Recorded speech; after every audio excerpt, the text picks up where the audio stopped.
பாடல். பற்றற்று நின்றாக்கால் பரகதி கிட்டும் பற்றோடு நின்றாக்கால் பவக்கடல் நீந்தாய். சுற்றமும் நட்பும் சுழல் காற்றைப் போல நில்லாது போகுமென்று நிதமும் நினைப்பாரு. கற்றது மெய்யறிவு காலனை வெல்ல உற்றது உன்னுள் இருக்கும் ஒளியே. பாடலின் விளக்கம். 1. பற்றற்று நின்றாக்கால். ஆசை, பாசம் மற்றும் அகந்தை ஆகிய பற்றுகளை விட்டு விலகி நின்றால் மட்டுமே ஒருவனுக்கு உயர்ந்த கதி வீடு பேறு கிட்டும். 2. பவக்கடல் நீந்தாய். உலகப் பொருட்களின் மீதும் உறவுகளின் மீதும் அளவுக்கு மீறிய பற்று வைத்தால் இந்த பிறவி பெருங்கடலை பவம் கடக்க முடியாமல் மீண்டும் மீண்டும் பிறப்பு இறப்பு சுழற்சியிலேயே சிக்கித் தவிக்க நேரிடும். 3. சுற்றமும் நட்பும் சுழல் காற்று. உறவினர்களும் நண்பர்களும் ஒரு சுழல் காற்றை போன்றவர்கள்.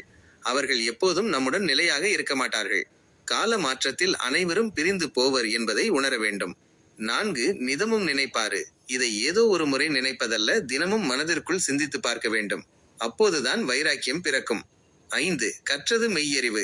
உண்மையான கல்வி என்பது புத்தக அறிவல்ல, காலத்தை மரணத்தை வெல்ல உதவும் மெய்யறிவே ஆகும். 6. உன்னுள் இருக்கும் ஒளியே உனக்கு உண்மையான துணையாக வருவது உனக்குள்ளே உறையும் அந்த தெய்வீக ஒளி, ஆன்மா மட்டுமே என்கிறார் போகர். பாடல். மண்ணும் நீரும் நெருப்பும் காற்றும் விண்ணும் சேர்ந்து மேவியே நிற்கும். கண்ணும் கருத்தும் கனிந்து நீ பார்த்தால் பண்புடனே ஐந்தும் பணிந்துமே நிற்கும். எண்ணும் எழுத்தும் இசைந்து நீ கொண்டால் விண்ணும் உனது வசமாகுமே பாரு. பாடலின் விளக்கம். 1. மண்ணும் நீரும் நெருப்பும் காற்றும் விண்ணும்.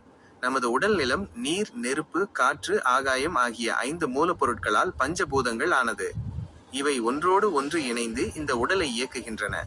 2. மேவியே நிற்கும். இந்த 5 சக்திகளும் உனது உடலின் வெவ்வேறு பாகங்களில் தங்கியிருந்து உனது உயிர் ஆற்றலை தாங்குகின்றன. 3. கண்ணும் கருத்தும் கனிந்து நீ பார்த்தால் மேலோட்டமாக அல்லாமல் தியானத்தின் மூலமாக உனது உள்நோக்கிய பார்வையால் கருத்து இந்த தத்துவங்களை ஆராய்ந்து பார்த்தால். 4. பண்புடனே ஐந்தும் பணிந்துமே நிற்கும். இயற்கையின் இந்த 5 பேராற்றல்களும் உனது தவ வலிமைக்கு கட்டுப்பட்டு உனது உடலை ஆரோக்கியமாகவும் நீண்ட ஆயுளோடும் வைத்திருக்கும். 5. எண்ணும் எழுத்தும் இசைந்து நீ கொண்டால். எண் என்பது கணக்கு, யோக முறை, எழுத்து என்பது மந்திரம். இவை இரண்டையும் சரியாக புரிந்து கொண்டு பயிற்சி செய்தால். 6. விண்ணும் உனது வசமாகுமே. எல்லை இல்லாத ஆகாயத்தைப் போல உனது அறிவும் விரிவடையும். பிரபஞ்ச ரகசியங்கள் அனைத்தும் உனக்கு வசப்படும் என்கிறார் போகர். குரங்கை பிடித்து கூண்டினில் வைப்பாய், அறிவெனும் பூட்டை நீயுமே போடு. இறங்கிடும் ஆசைகள் எட்டிடும் முன்னே திறமுடன் தியான தீயினை மூட்டு. பரந்தெழும் எண்ணங்கள் பறந்திடும் முன்னே உரமுடன் உன்னுள்ளே ஒடுங்கி நீ நில்லே. பாடலின் விளக்கம். 1. குரங்கை பிடித்து கூண்டினில் வைப்பாய். நம் மனம் ஒரு மரத்திலிருந்து ஒரு மரத்திற்கு தாவிச் செல்லும் குரங்கு போன்றது. அதை அலைய விடாமல் தியானம் எனும் கூண்டுக்குள் கொண்டு வர வேண்டும். 2. அறிவெனும் பூட்டை நீயுமே போடு. கூண்டுக்குள் அடைத்தால் மட்டும் போதாது. விவேகம் அல்லது பகுத்தறிவு என்னும் பூட்டினால் அந்த மனதை நிலையாக பூட்டி வைக்க வேண்டும்.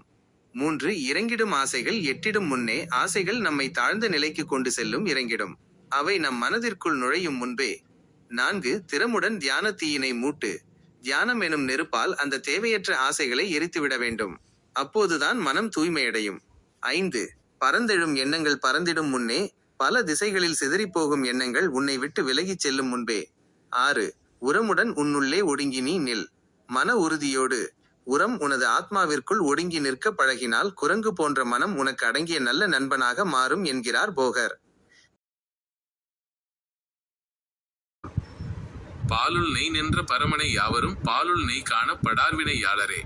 பாலுள் நெய் போல பரமனை பார்த்தவர் பாலுள் நெய் போல பரந்திருந்தாரே. பொருள். 1. பாலுள் நெய் நின்ற பரமனை. பாலுக்குள் நெய் எப்படி மறைந்திருக்கிறதோ அதுபோலவே இந்த பிரபஞ்சம் முழுவதிலும் நம் ஒவ்வொரு அணுவிலும் அந்த பரம்பொருள் மறைந்திருக்கிறான். 2. யாவரும் காண படார்வினை யாளரே. ஆனால் ஒருவன் பாலை பார்த்த மாத்திரத்திலேயே நெய்யை காண முடியாது. அதுபோலவே உலகியல் ஆசைகள் மற்றும் கர்ம வினைகளில் வினை மூழ்கி கிடப்பவர்கள் தங்களுக்குள் இருக்கும் இறைவனை உணர முடிவதில்லை. 3. பாலுள் நெய் போல பரமனை பார்த்தவர். பாலை காய்ச்சி உரை ஊற்றி தயிராக்கி கடைந்து வெண்ணெயை எடுத்து உருக்கினால் மட்டுமே நெய் கிடைக்கும். அதுபோலவே முறையான தவம், புலனடக்கம், வாசி மூலம் மனதை கடைந்து தங்களுக்குள் இருக்கும் இறைவனை யார் பார்க்கிறார்களோ. 4. பாலுள் நெய் போல பறந்திருந்தாரே.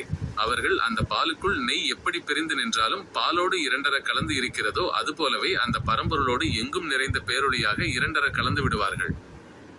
சுருக்கம். இறைவன் நமக்குள் மறைந்திருக்கிறான்.